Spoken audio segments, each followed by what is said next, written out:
How to turn on or off low power mode on iPhone. It's pretty simple and a quick process, so without any further delay, let's jump right into the video. First thing first, swipe down the screen from the top right corner.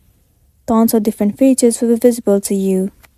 In the control center, if you have already applied the low power mode option or feature over here, then all you gotta do is click on it. There you go, the low power mode is turned on.